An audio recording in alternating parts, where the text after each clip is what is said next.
Here we go. So mine was on-task behavior for students with disabilities, and more specifically, like beginning the task within a certain amount of time. So background of the problem: student on-task behavior and academic performance using a more physically stimulating form of seating, such as standing desks. And students who display frequent off-task behavior display more frequent on-task behavior when presented with a choice for the student to make instructionally that makes it more likely for the student to remain engaged on a task. Typo there. It'll be all right. So context.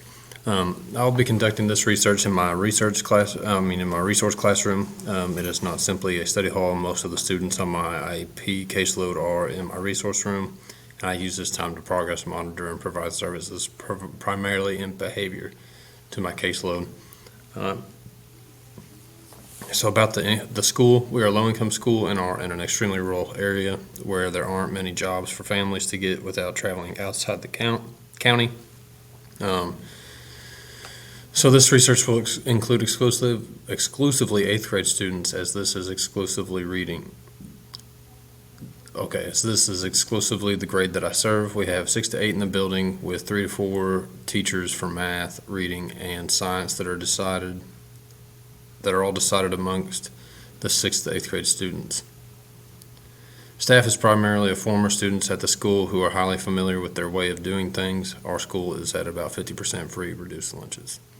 Describe the context within the school for your intervention. There are 4 participants from my resource classroom. These students will be examined in my resource classroom. Problem statement: students displaying off-task behavior or delaying on-task behavior.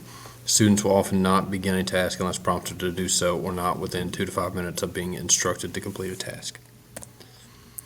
Connections to high leverage practices. The first HLP I will be employing is by having a consistent, organized, and respectful learning environment. I have the consistent and respectful part down pretty well. I just need to get a little more organized and kind of more of a flow going on. Sometimes it's kind of just choppy, but that's mostly just based on the number of interruptions that I deal with on a day and stuff like that. Another example of an HLP is providing positive and constructive feedback that guides learning and behavior. The issue that I have been having in classes, possibly because I don't have much structure for the feedback that I give to my students. It is mostly conversational feedback. So I'm just like, this is what you did, this is what you need to do next time, kind of just real simple stuff. And then the final HLP that I will employ is social skills instruction. I think that this could help them engage in more self-starting on-task behavior. To me, a lot of it, the issue that I have is my students with EBD labels have a hard time wrapping their minds around the fact that they need to do certain things at a certain time, even if they don't feel like that. So here are just some keywords that I used for my searches, and these ones really are the only ones that got me anything that was related to what I was trying to look into. So they were behavior, off-task behavior, students with disabilities, and classroom interventions. And then here are the citations that I'm going to get into a little bit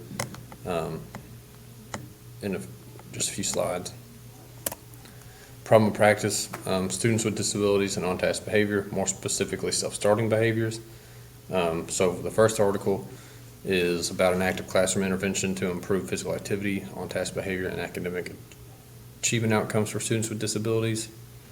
The next one is the impact of positive behavior intervention training for teachers, and then use of pre-correction strategies, and then reading instruction for students with learning disabilities in grades 4 and 5.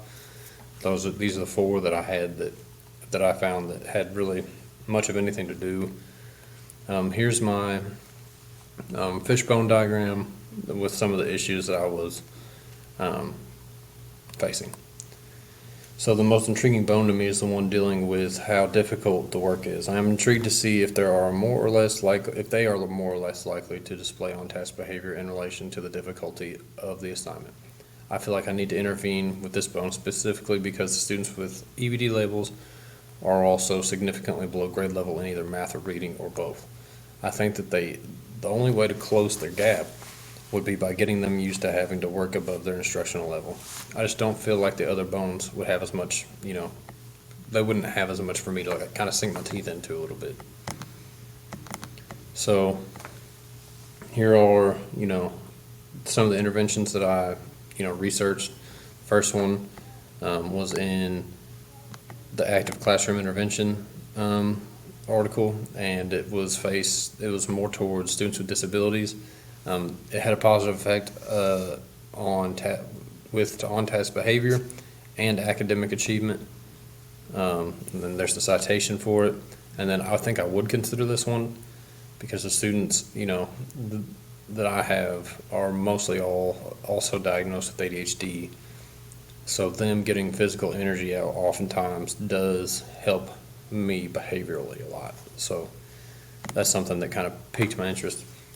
The next one is pre-correction strategies for reading. The target population was students with disabilities. The results were students with disabilities made an increase in reading scores. I wouldn't really consider it, mostly because it just mostly was geared more towards the reading achievement, which is great, but that's not necessarily what I was trying to focus on. I'm not trying to improve their reading scores at this moment. I'm trying to get them to self-start faster. That way, hopefully, it will raise their reading scores. And then the last one is positive behavior intervention training, and that was geared towards elementary students, and the results were there was a decrease in the amount of students who received referrals, and there was an increase in reading scores. This one was a little more, I think, geared towards my study as opposed to maybe intervention number 2. I think, it could be used, but I'm just not sure that it applies to middle school students, like my 8th graders, as opposed to elementary students. So I'd be interested to see if it, did affect them the same way it did the elementary kids. The one that I felt like, really the only one I felt like needed, had anything that I needed was the first one, that was the physical activity, along with direct instruction and correcting behavior in regards to time management. Get rid of that. The whole box. Okay. So the article critique I'm doing is an active classroom intervention to improve physical activity, on-task behavior, and academic achievement outcomes for students with disabilities. The study was focused on using physical activity within the classroom to improve on-task behavior. And the research questions were, does an active classroom intervention increase physical activity levels for students with disabilities? Does an active classroom intervention improve on-task behavior students with disabilities? Does an active classroom intervention positively impact academic achievement outcomes for students with disabilities? And then the participants were 8th, 4th, and 5th grade students who were all diagnosed with learning disabilities. And then the researchers looked at the student behavior and the academic performance data over time. The team took a baseline with students before introducing any physical activities. Then they started introducing the physical activities such as movement breaks. The results were that the students who participated in more physical activities within the classroom displayed more on-task behavior and better reading scores. I'm trying to address the time elapsed for students to begin working on a reading passage. I'm going to use a reading passage 3 days a week for students that is on the student's instructional level. At the beginning of the study, I was planning on doing like below level, on level, and above level, but that began to be too much to keep track of, and I don't really know what the point of the difference was, because most of the work students get should be on their instructional level, but so I just went back to on level and kind of did it 3 times a week. If I give direct instruction and beginning task within a timely manner, then students will display a decrease in time elapsed by recording their weekly average so that I can report the findings to the regular education teachers and to my special education department to further discuss findings and dive into do's and don'ts of the study I performed. So my study is a quantitative study because I analyzed, the averages and kept track of changes of the course over the 5-week project. Like I said, quantitative, kind of doubled down on it there. It's a single case because though I am recording multiple students' averages, I am recording the change in each specific student and not comparing it to another group or students within the group. So, and then the design is single case, A/B design. Then for implementation, step 1, I will assign students a reading passage to begin working on. I will then record how long it takes for 4 specific students to begin working on the assigned task. This will give us a sample of what they do before any instruction is given. I will then debrief with students on the final day to show them what their average time was. On the first day of the second week, I will give direct instruction, and it should say,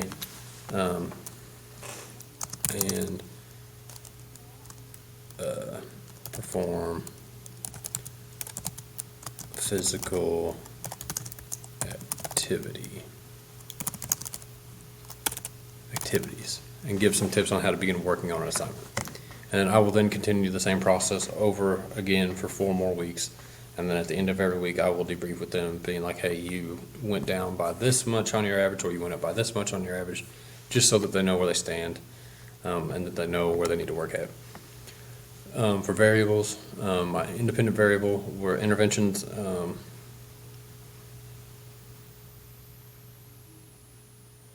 Okay, so I didn't fill that part out. But my independent variables are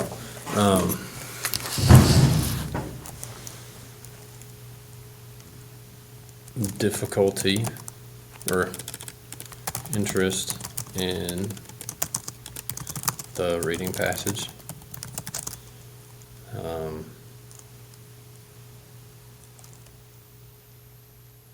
the amount of prompting, and for physical activity and direct instruction on task completion. Sorry about that. I thought I had that part in, but I didn't. And then the dependent variable is the time elapsed for a student to begin a task in a given class. This is in regards to how long it takes for students to make the decision to begin working on a similar task 3 times a week for 5 weeks. This will be measured with a stopwatch used on my personal cell phone.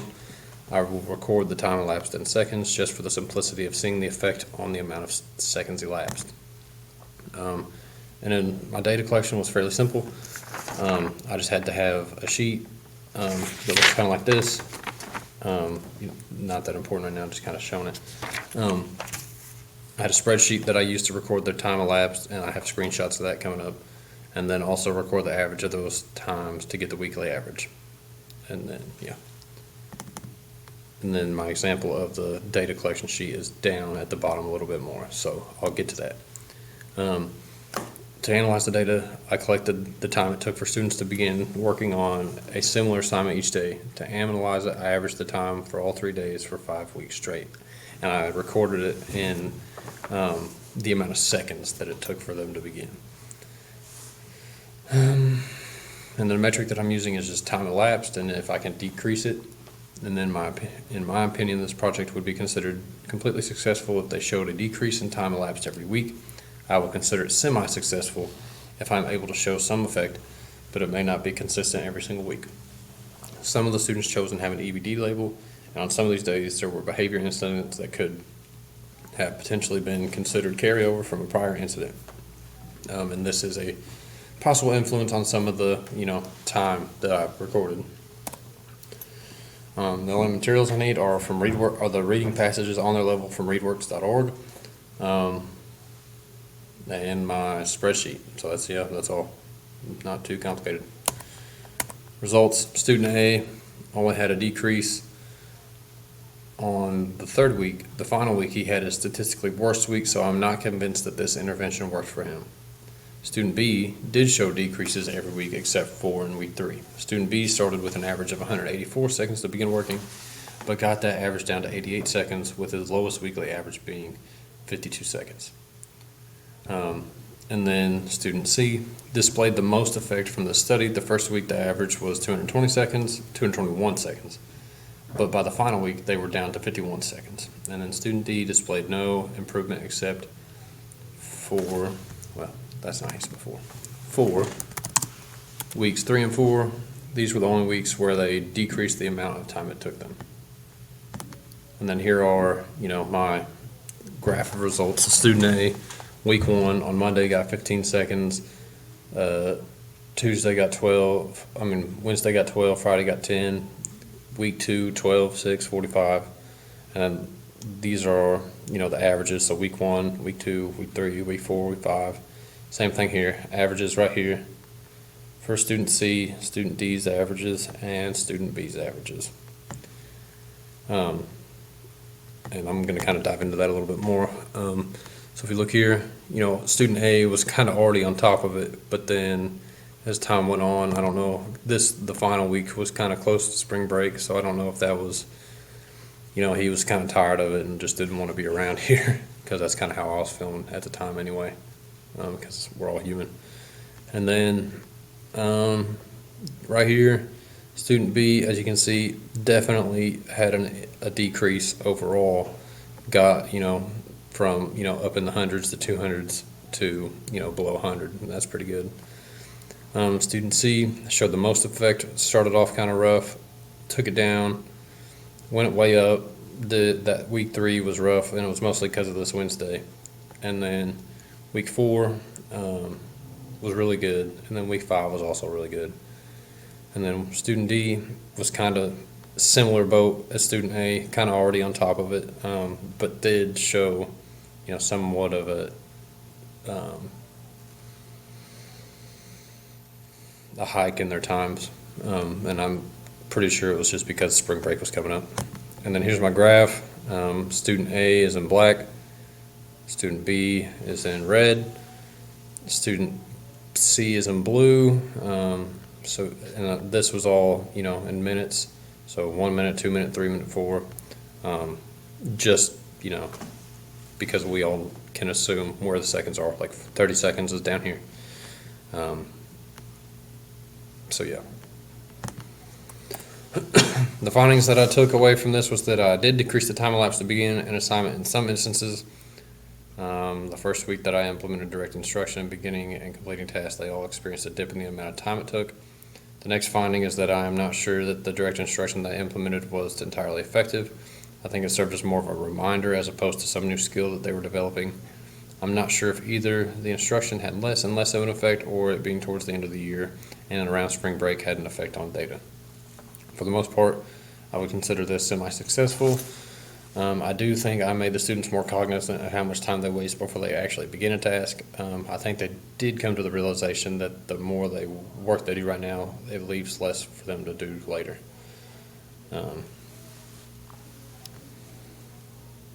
And then this is, I meant to put some stuff here, but mostly, yeah, there were a few connections to some of the literature. The physical activity one was the main one that I feel like it connected to, because it did show, that there was an improvement in on-task behavior, and there was as well with some of my students, but maybe my findings weren't as, concrete and, foolproof as theirs. And then I forgot to do this part. It'll be okay.